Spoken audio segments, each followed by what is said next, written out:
Welcome back to Be Soulmate Ready TV.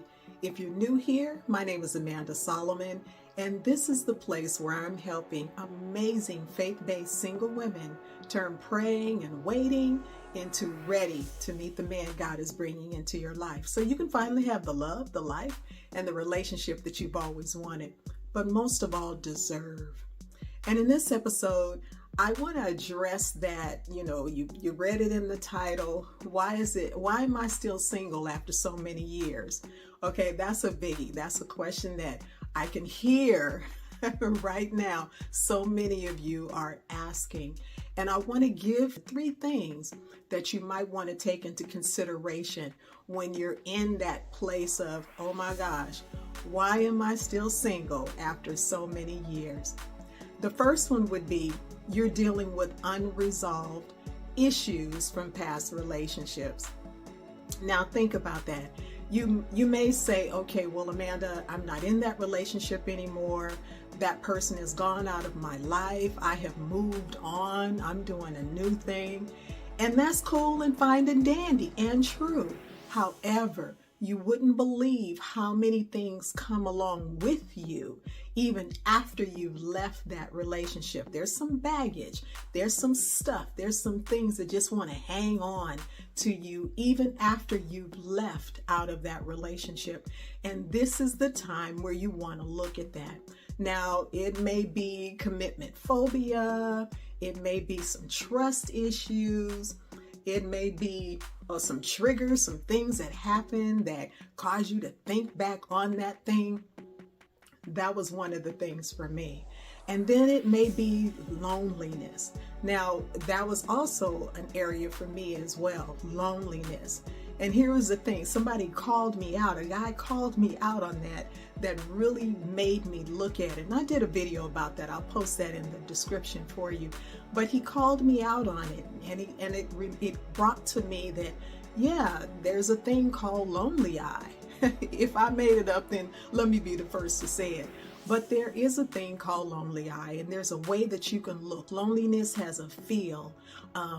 It has a look to it. It comes across, it oozes out of your pores, being lonely. So this is something that you might want to take a look at. These are the areas, if you have unresolved issues from past relationships, you want to take a look at it. Number 2, you haven't really said yes. Okay, you really haven't said yes. You want to meet him, you want God to send him, you want to be in that amazing relationship, but you really have not said yes to God for how he wants to do it, who he wants to send, how he wants him to look, how much money he wants him to be making, all of that. It's about surrendering your will to say yes to God for who he wants to bring into your life.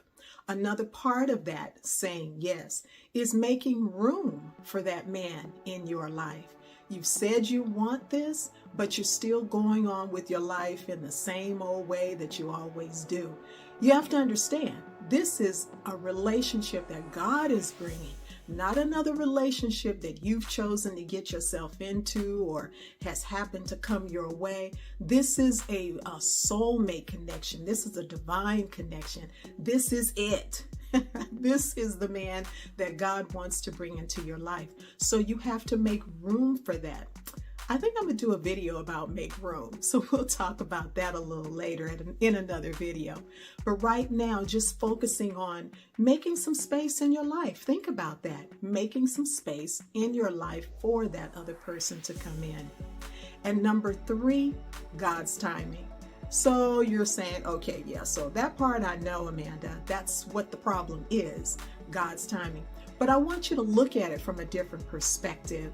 Look at this as an opportunity for you to do some new things, to present yourself in a new way, new version of you, taking on some things that in your life that maybe you want to do that you've never done before.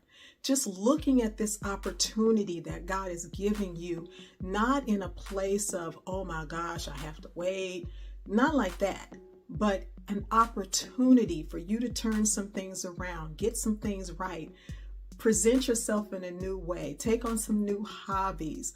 Look at things differently. Enjoy yourself, your life right now as it is, knowing that it's just a season, but doing what you need to do right now to be able to present yourself as the best version of you.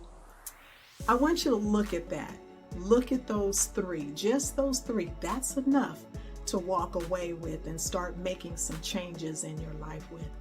Listen, if you've had any aha moments or any clarity wins or any breakthroughs from this particular episode, I want you to go ahead and leave those in the comments for me. I love to read your comments. And I want to thank you for joining me. And if you haven't had the opportunity, go ahead and join our community here. Subscribe and ring that notification bell so that you know the next time I bring another video. And hit the like button because I need to get this message out to as many Christian single women as I can. This is a movement and we're doing this. I love you so incredibly much. And until next time, bye for now.